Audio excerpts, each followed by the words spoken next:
Ganito ba itsura ng cactus mo? Oh. Oh. Bakit siya ganito? Lo. O mas malala katulad nito.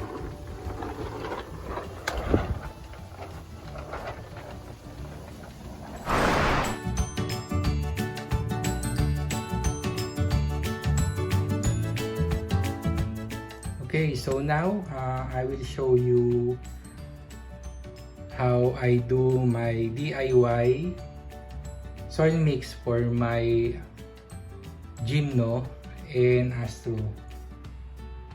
So please don't stress over sa ating mga soil because every grower and collectors have a different prepared mix para sa kanilang mga collection ng cactus or ng mga cacti.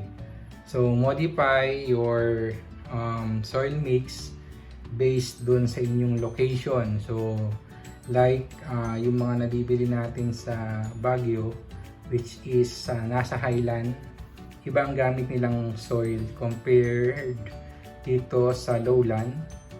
So basically most planters ng mga cacti use 70 to 30 soil mix ratio.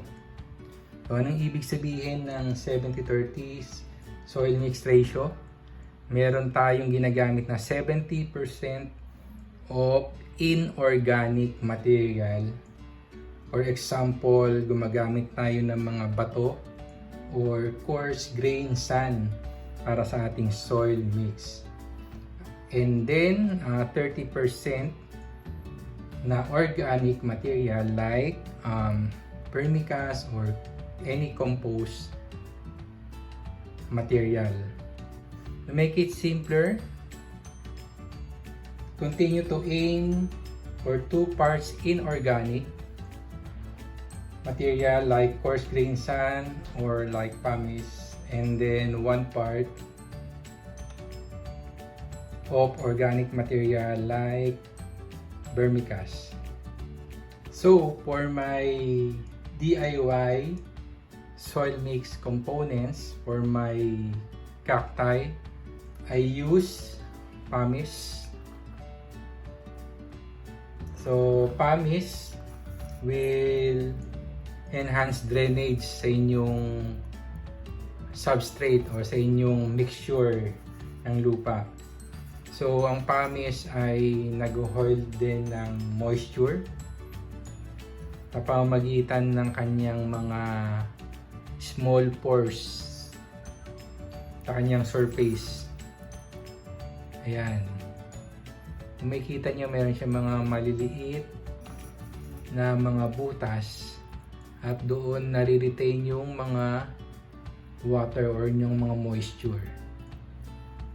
And then pumice also helps to aerate the soil para yung mga roots ay makakahinga doon sa inyong pots. So next component is lava rock. So this one is a molten lava. So this one is porous and will absorb excess water from your pots. Also, this one will keep away any unwanted plants or fungi or any unwanted weeds sa inyong mga pots. Another thing, it will help to aerate your soil para makahinga yung mga roots ng ating mga cacti dahil dun sa karakteristik niya na magaan. The next component is perlite. So perlite basically is a volcanic glass or cooled magma from the volcano.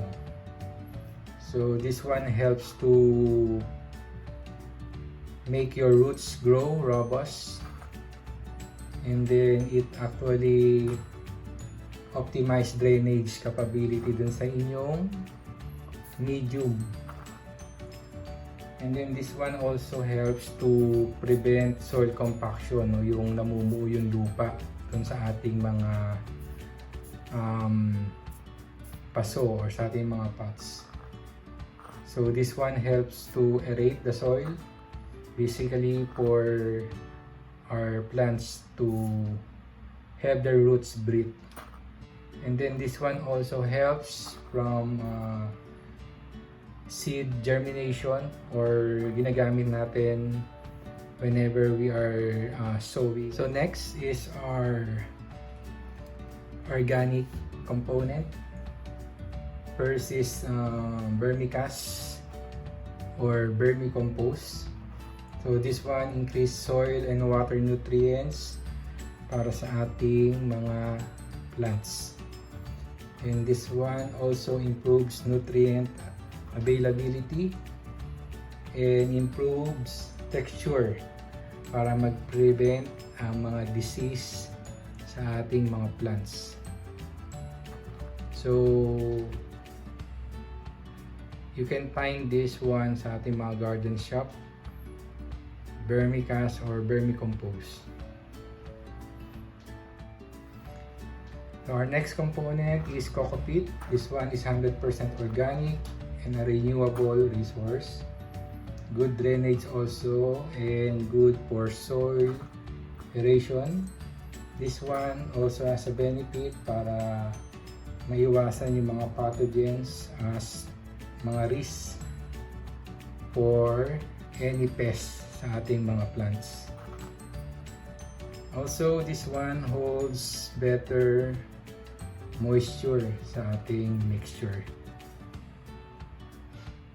And this is another organic components para sa ating soil mix is Carbonized Rice Hull. So this one can also hold water capacity and soil aeration. Sustainable soil amendments para sa ating mga halaman and to improve drainage. This one also is a source of nutrients like phosphorus, potassium, calcium, and magnesium para sa ating mga cacti. Para sa ating medium, gagamit tayo ng 5-part Pumice. Meron tayong 1 part lava rock. Meron tayong 1 part ng Perlite. At sa ating organic medium, meron tayong 1 part Vermicast. Meron tayong 1 part of Coco peat. At lastly, meron tayong 1 part of Carbonized Rice Hull. So let's begin.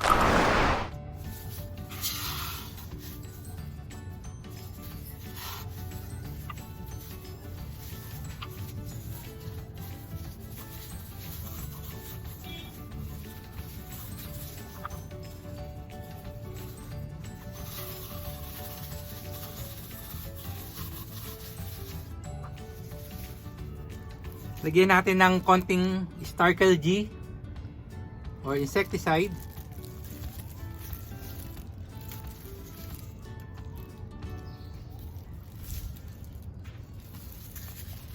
At Polycor.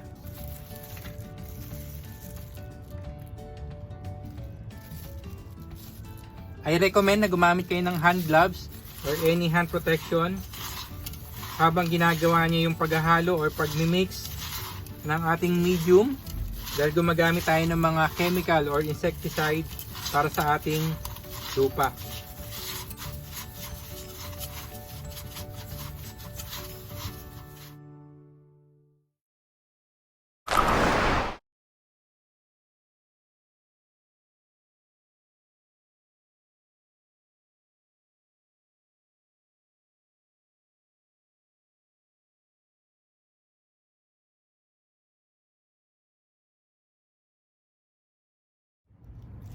At pagkatapos nating maihalo, hayaan lang nating munang ibilad sa init ng araw para matanggal ang konting moisture ng ating Soilmix.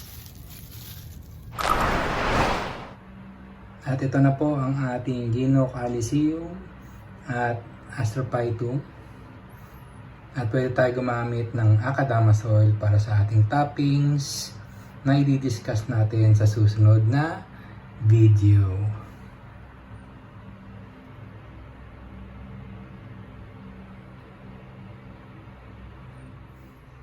At kung nagustuhan nyo ang content na ito, i-click lang po ang like button sa baba. At kung bago lang kayo sa channel na ito, i-click nyo ang subscribe button at ang notification bell para kayo ay maging updated sa mga susunod na video.